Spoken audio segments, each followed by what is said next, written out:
지금 비트코인 들고 계신 분들 요즘에 가격 보면서 조금 답답하실 겁니다. 분명히 좋은 뉴스가 계속 나오고 있는 게 맞는데 이 가격이 정말 이상하게 옆으로만 가고 있어요. 근데 지금 이 순간 이 미국 의회 안에서 굉장히 이상한 일들이 동시에 벌어지고 있다는 거 혹시 알고 계셨나요? 비트코인을 두고 정반대로 보이는 이 두 개의 움직임이 같이 진행이 되고 있는 상황이고, 한쪽에서 비트코인을 미국이라는 나라의 공식 자산으로 받아들이려는 법안들이 새 이름을 달고 다시 올라오고 있는 상황이고, 근데 다른 쪽에서는 비트코인을 일상 결제에서 빼버리려는 움직임들이 보여지고 있습니다. 그래서 이번 영상에서 풀어볼 질문은 딱 한 가지입니다.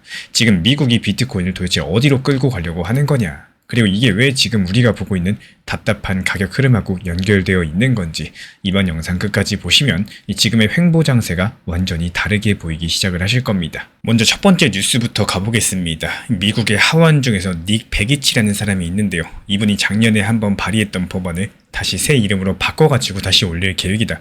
이런 소식이 더블록이라는 매체를 통해서 전해졌고, 원래 법안 이름은 비트코인 전략준비금 법안이었습니다. 그리고 내용은 정말 간단해요. 미국이라는 나라가 비트코인을 매수해가지고 자기네 금고에 보관하자는 겁니다. 근데 이 법안이 한번 진행이 막혔어요. 그래서 이름을 바꿔가지고 다시 들고 나온다는 거고, 새 이름은 미국 준비금 현대화 법안, 영어 약자로 ARMA라고 부릅니다. 근데 여기서 의문이 하나 생기죠. 내용은 비슷하다고 하는데 이름은 왜 굳이 바꾸고 있는 걸까? 여기서 베기치 의원이 직접 밝힌 이유는 이렇습니다. 의원들하고 국민들이 이 법안이 무슨 뜻인지 정확히 이해해야 되기 때문이다. 이렇게 말을 하고 있는데, 표면적인 이유로는 그냥 설명을 더 잘하기 위해서다. 뭐 이런 거죠. 근데 이 부분 조금 해석이 갈릴 수 있는데요. 이 정치 쪽의 시각에서 보면 살짝 다르게 읽힙니다. 새 이름에서 비트코인이라는 단어가 통째로 빠졌다? 이게 바로 핵심이기 때문에 지금 미국 의회에서는 비트코인이라는 말 자체에 거부감을 가진 의원들이 많이 존재하고, 그분들 입장에서 봤을 때 비트코인 준비금 법안이다? 이러면은 듣자마자 일단 거부감부터 들어버리죠. 말을 조금 바꿔가지고 미국 준비금 현대화 법안 이렇게 해버리면은 이건 그냥 나라의 자산관리 시스템을 조금 더 좋게 업그레이드한다, 이런 법으로 들립니다.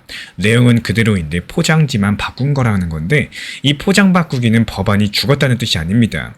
오히려 이번에는 진짜로 통과시키려고 한 단계 더 진지하게 접근하고 있다, 이런 시도로 읽어볼 수가 있겠습니다. 그리고 여기서 한 가지 더 짚어야 될 게 있습니다. 같은 보도에 따르면은 이 새로운 법안에서는 비트코인을 장기간 보유해야 된다, 이런 조항이 포함될 거다라고 해요. 그 외에 다른 수정사항이 있다라고는 했었지만 구체적인 내용은 아직까지 공개되지 않았습니다. 여기까지 확인된 사실이고요. 그 이상은 확인되지 않았기 때문에 이 장기 보유 한 줄이 상당히 묵직하다, 이렇게 보여지고 있습니다. 미국의 정부가 비트코인을 사면은 그게 시장에 다시 풀리지 않는다는 뜻을 가지고 있거든요. 비트코인이 전 세계에 얼마 있죠? 딱 2,100만 개까지만 존재할 수 있는 자산이죠. 그 중에 한 뭉치가 미국 정부 금고로 들어가가지고 나오지 않게 된다. 어떻게 될까요? 시장에서 거래할 수 있는 수량은 그만큼 영구적으로 줄어든다는 거고, 이게 가격에 어떤 영향을 줄지는 굳이 길게 설명을 드리지 않아도 분명히 감이 오실 겁니다. 그래서 여기까지만 들어보시면은 그냥 비트코인의 좋은 뉴스 같죠. 근데 같은 시기에 정확히 정반대로 보이는 움직임들이 의회 안에서 같이 나오고 있습니다. 이게 오늘 영상의 진짜 핵심이고요. 핀테크 회사 중에 블록이라는 곳이 있습니다. 이 트위터를 만든 잭 도시라는 분이 운영하는 회사고요. 비트코인은 굉장히 우호적인 기업입니다. 이 회사 정책 담당자가 최근에 비트코인 컨퍼런스에서 발언들이 화제가 되고 있는데, 지금 미국 의회 안에서 $200 이하의 작은 결제에 대해서는 세금 신고 의무를 면제해주자, 이런 얘기가 나오고 있다라고 해요. 근데 문제가 뭐냐? 이 면제 대상에서 비트코인은 빼고 또 스테이블 코인만 넣고자 하는 움직임들이 보인다는 점입니다. 그리고 여기서 스테이블 코인이라는 단어 자체가 조금 어렵게 느껴지실 수 있겠습니다. 쉽게 말씀드리자면은 1달러랑 가격이 똑같이 움직이도록 만들어진 디지털 화폐인데요. 가격이 흔들리지 않다 보니까 결제용으로 쓰기 편하게 만들어진 코인이라고 보시면 되겠고, 비트코인이랑은 성격이 조금 다릅니다. 근데 문제는 이겁니다. 만약에 진짜로 그런 법이 만들어지게 된다. 미국에서 비트코인으로 커피 한 잔 사 마시면은 그것도 일일이 세금 신고를 해야 됩니다. 비트코인을 매수한 시점하고요, 비트코인을 사용한 시점이 가격이 다르겠죠. 그러니까 그 차이만큼 세금을 내야 돼요. 근데 스테이블 코인으로 사면은 신고를 안 해도 돼요. 이러면 일반인 입장에서 봤을 때 어떨까요? 비트코인을 결제 수단으로 쓸 만한 이유가 사라지겠죠. 코인베이스라는 거래소의 정책 담당자도 같은 점을 지적을 했습니다. 세금 문제가 풀리지 않는다? 그렇다면 다른 큰 법안이 통과되더라도 비트코인이 일상에서 쓰이기는 어려울 거다라는 말을 했습니다. 여기까지 들어보시면 머리가 살짝 복잡해지실 겁니다. 한쪽에서 비트코인을 국가자산으로 받아들이려고 하고 있고요. 또 다른 한쪽에서는 비트코인을 일상 결제에서 빼버리려고 합니다. 이게 도대체 무슨 그림인지 싶으실 텐데 이제부터가 진짜 중요한 부분입니다. 이 두 개의 뉴스를 따로 떼가지고 보면 모순처럼 보이는데요. 같이 놓고 보면 하나의 큰 그림이 그려져요. 미국이라는 나라가 지금 비트코인의 용도를 정리하려고 하고 있다는 거고, 위에서 비트코인을 나라의 금고에 넣을 자산, 그러니까 디지털 시대의 금이라는 자리로 올려놓으려고 합니다. 그리고 아래에서는 일상에서 커피 사고 밥 먹는 결제 자리는 스테이블 코인한테 맡기려고 하고 있는 거고요. 그래서 다시 말씀을 드리자면 지금 의회에서 벌어지고 있는 일들, 비트코인 가격을 올리느냐 내리느냐의 싸움이 아니라는 사실입니다. 비트코인이 앞으로 어떤 자리에 앉을지를 정하는 싸움인 거고, 또 지금 흐름들을 보시면 비트코인이 디지털 금이라는 자리로는 거의 굳어지고 있어요. 그래서 다만 결제 수단 자리는 스테이블 코인한테 내주게 될 가능성이 커지고 있는 거고요. 이걸 한 번에 깨닫고 나시면 조금 소름 돋는 부분이 생기실 텐데, 우리가 그동안 막연히 기대했던 비트코인이 일상에서 막 쓰이는 시대, 이건 어쩌면 아예 영영 안 올 수도 있다는 얘기거든요. 근데 그 대신에 그것보다 훨씬 더 큰 자리로 비트코인이 올라가고 있다는 뜻이기도 합니다. 일상 결제는 안 해도 됩니다. 원래 나라가 비축하는 자산은 일상 결제에 쓰이지 않습니다.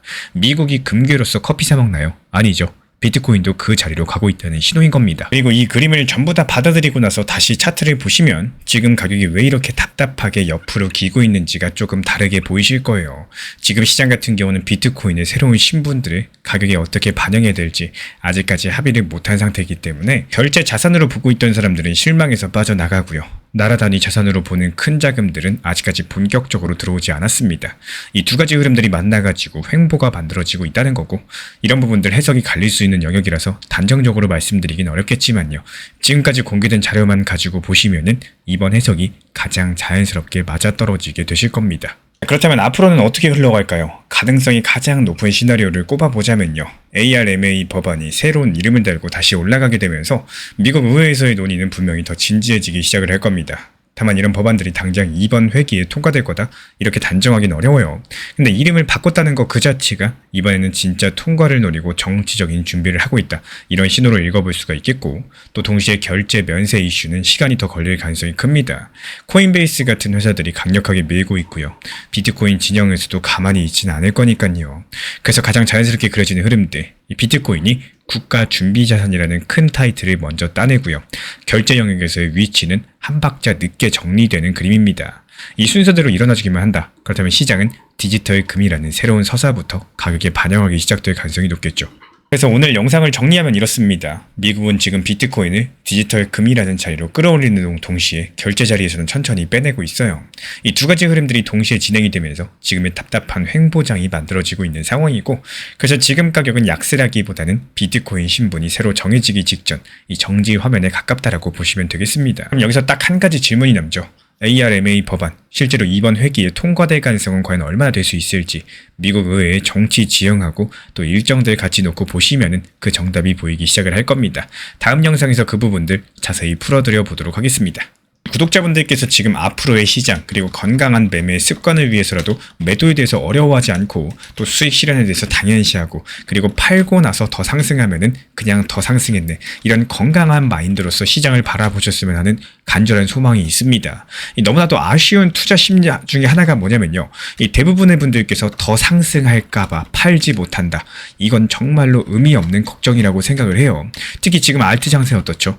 단기적인 관점으로 봤을 때 마침표를 짓고 수익 실현을 할 수 있어야 되는데 매수할 때 단기로만 생각하세요. 근데 매수하고 나서 막상 상승하면은 이 매도할 때가 되면은 그때의 심리는 사라지게 되고 초심을 잃어버리고 장기 투자보다 더 높은 목표 수익들을 바라보다 보면요, 결국에 상승했을 때 못 팔고요, 하락했을 때 하락할 만큼 하락하고 나서 매수 가격에 매도하거나 오히려 손실 보고 손절하는 경우도 생겨버립니다. 아마 이런 경우들 한 번쯤 경험해 보셨을 텐데요. 그래서 단기 종합방에서 말씀드리고 있는 내용은 차라리 그냥 매도 목표가를 걸어놓으셔라 말씀을 드려요. 그리고 오히려 신경 안 쓰고 그러려니 하고 내비두시면은 그냥 알아서 종목들이 수익 체결되면서 수익 실현이 되어 버립니다.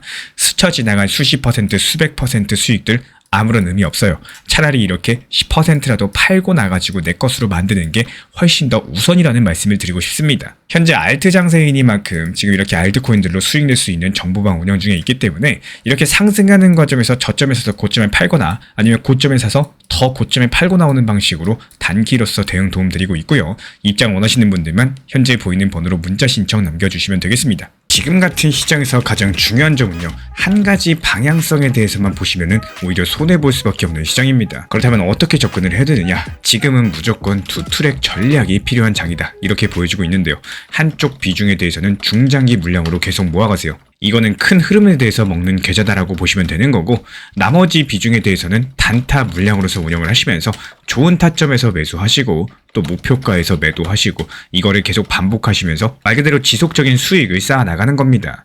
방금 전 엘프코인 같은 경우는 124원 구간에서 매수해가지고 129원의 목표가 도달하면서 수익 실현했고요. 도지코인도 역시 마찬가지로 140원 구간에서 매수해서 145원의 목표가 도달하면서 수익 마무리됐습니다. 여기에서의 핵심이 뭐냐?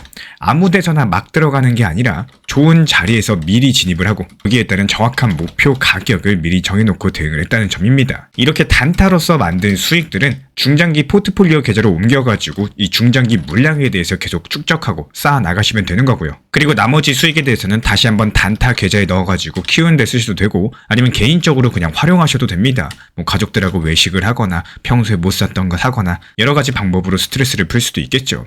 결국에 계좌를 키우는 사람들은요, 중장기 포트폴리오에 기다리는 돈, 그리고 단기적으로 운영해서 수익을 키워나가는 이렇게 굴리는 돈을 따로 놓습니다. 한마디로 포트폴리오가 한계가 아니라는 거겠죠. 부분들에 대해서 혼자 하실 수 있는 분들은 혼자 하셔도 좋습니다. 그런데 이번에 처음 진입하셔가지고 혼자 타점 잡기가 어려운 분들, 아니면 오랜 기간 내가 혼자서 투자를 해봤었지만 이렇다 할 수익을 보지 못하신 분들 같은 경우는 현재 우리 채널에서 운영 중에 있는 단타방에 입장을 하셔도 좋습니다. 지금 우리 채널 같은 경우는요, 먼저 챗 GPT를 활용한 단기 타점 수익방을 운영 중에 있고, 그리고 두 번째로 리플 XRP와 관련된 전용방이 있고요.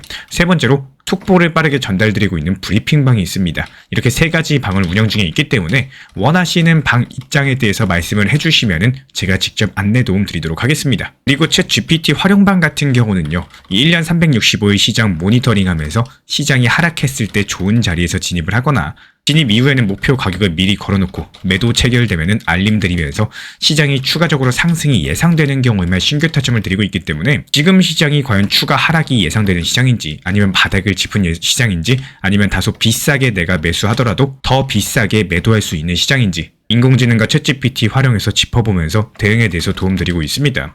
우리 구독자분들께서는요, 하루 종일 차트만 보고 있을 필요가 없어요. 원칙대로만 편하게 그냥 대응하시면 되는 거기 때문에 이런 부분들에 대해서 우리와 함께 하고 싶으신 분들만 댓글창 링크 통해서 신청해 주시면 되고요. 다른 거 바라지 않습니다. 구독과 좋아요만 눌러주시고 영상 보시면서 따라와 주시기 바랍니다. 지난 폭락장세 XRP 1830원 그리고 1900원서 이렇게 두 차례 분할 매수 들어갔던 물량들, 이번에 2200원 단기 매도하면서 깔끔하게 나왔죠. 추가적인 매수 매도 타점 속보로서 받아보고 싶으신 분들께서는 현재 보이는 번호로 연락 주시거나 댓글창 링크 통해서 신청 주시면 확인되는 대로 입장 드리겠습니다.